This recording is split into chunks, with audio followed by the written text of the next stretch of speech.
And I say that because the CIA did it in Italy to blame it on the communists, and they did it in Kosovo. It's one of their favorites. It's their fave, you could say, in their kind of asymmetrical, low-intensity combat to machine gun or blow up a bus, and then they'll go kill somebody and throw them out on the road or grab a patsy who's mentally ill and put them out. And when they machine gun a bus full of your kids and then say it's domestic Al-Qaeda, and you know, people that talk about freedom are now Al-Qaeda, as they're now saying, as they've said all over the news, people that think the government did 9/11, we're really terrorists with Al-Qaeda.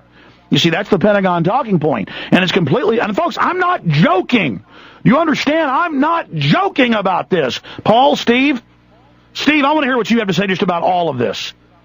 Well, going back to the Chinese paramilitaries, you know today that they're in San Francisco, the same group, marching downtown San Francisco. See, we need more articles. I saw that, and I'm so upset I forgot. That's right. Foreign Chinese secret police are in San Francisco. Alert.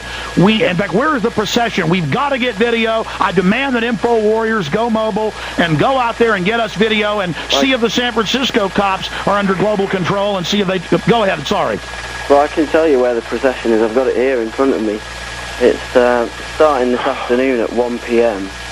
Goes from McCovey Cove northbound to 3rd Street, and will eventually end up in the Justin Herman Plaza for a concluding ceremony. So any listeners that know that area, if they could get down there and get some footage of that, that'd be good. This is the highest priority as we fight the terrorist forces. This just in confirmed. We got it, and we're confirming it right now. Paul Harvey, News Today, reported international troops will protect the Olympic torch today in San Francisco. That was Harvey's report this morning. Let's try to pull it. John, Google that. Again, international troops, this is a quote, will protect the Olympic torch today, and we have mainstream news. Steve has it. Steve, give us your sources on the fact that international forces in the U.S., quote, protecting their occultic torch that Hitler modernized. He drew up the rings. Headline, Chinese paramilitary secret police to protect Nazi ceremony. You couldn't make it up. It's insane. ZX9 emergency. Red level emergency. Our country is being conditioned to foreign troops in mass conditioning exercises, just like they used the Super Bowl to condition you to get rid of posse comitatus, which they now announce they've gotten rid of. Steve, give us more info. Well, I've just read it on a sort of local Fox page. It just says the Olympic torch makes its only U.S. appearance today with a ceremonial run through the streets of San Francisco. It will be protected by a squad of Chinese security officers known as flame attendants. The guards wear bright blue tracksuits. They've succeeded in keeping human rights protesters from grabbing the torch at other appearances. Treason! Treason! Treason!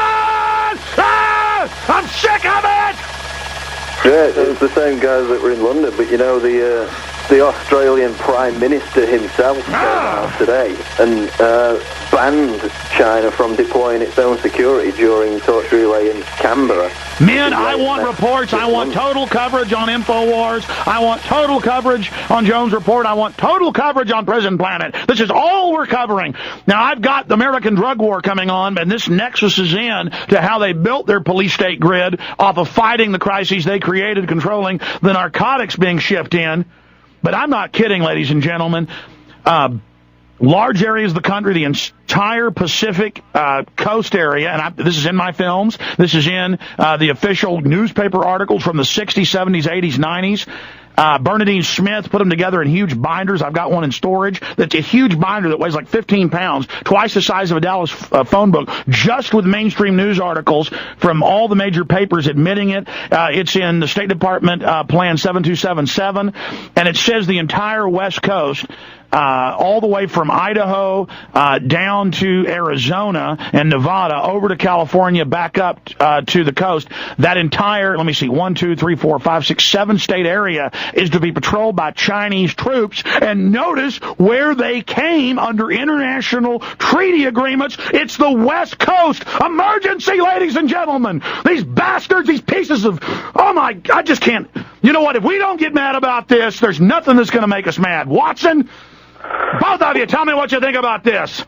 Well, I'm not surprised that the Labour Party let them in, whereas Australia's banning them, especially in London, because you know who runs London?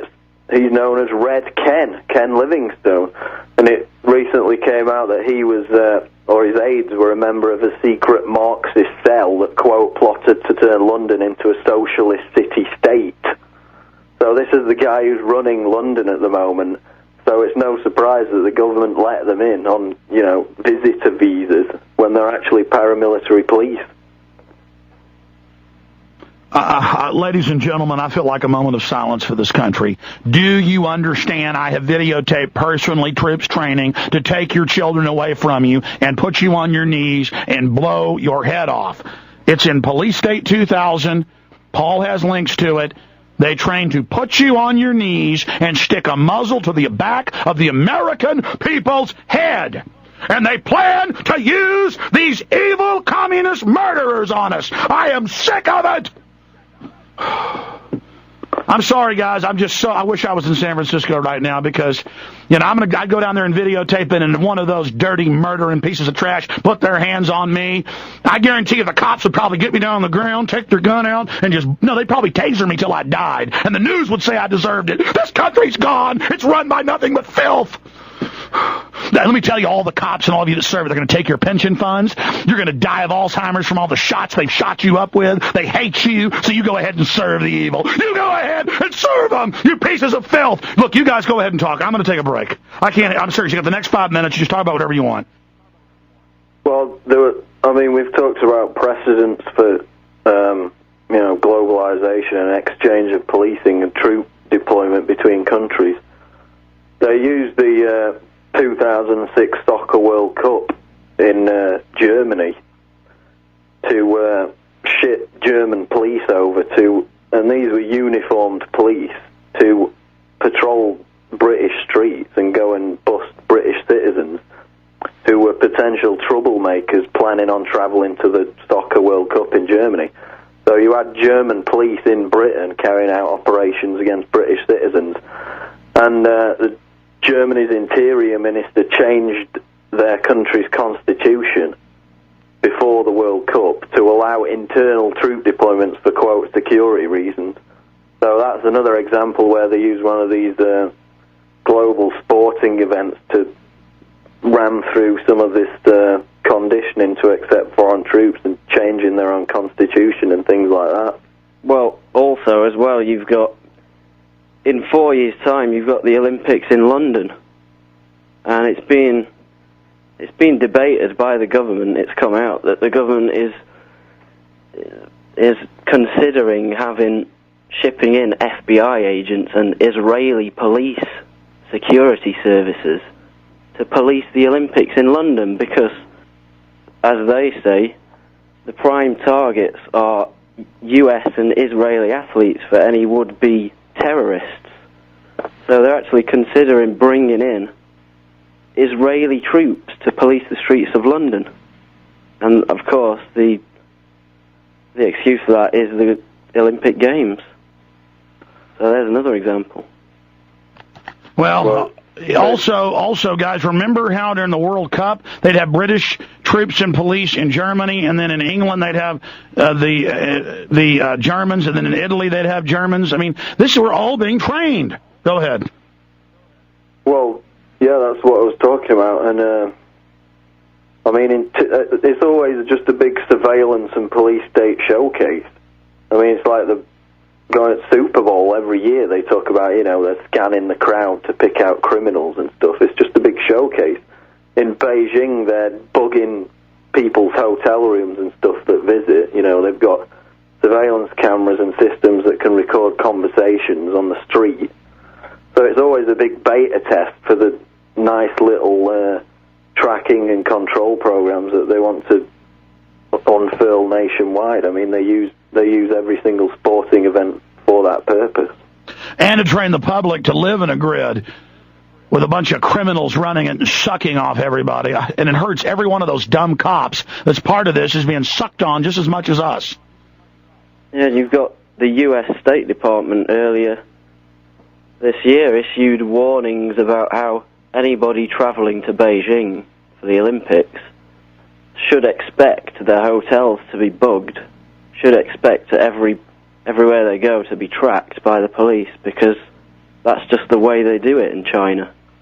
Which is the way they do it in America as well, but nobody noticed the pot calling the kettle black. Yeah. Well, both sides pointed at each other when they're all under UN agreements running the exact same operation. It's all international standards. China is a darling because they signed the agreements with the eugenicists in '75 to black op their population, to poison them, to sterilize them, to kill their babies. And that's why they are the darling. They are the God force. They are the imperial army of death that will serve the bankers. You want to see your new God? It is a Chinese soldier. And I'm not kidding. Go ahead.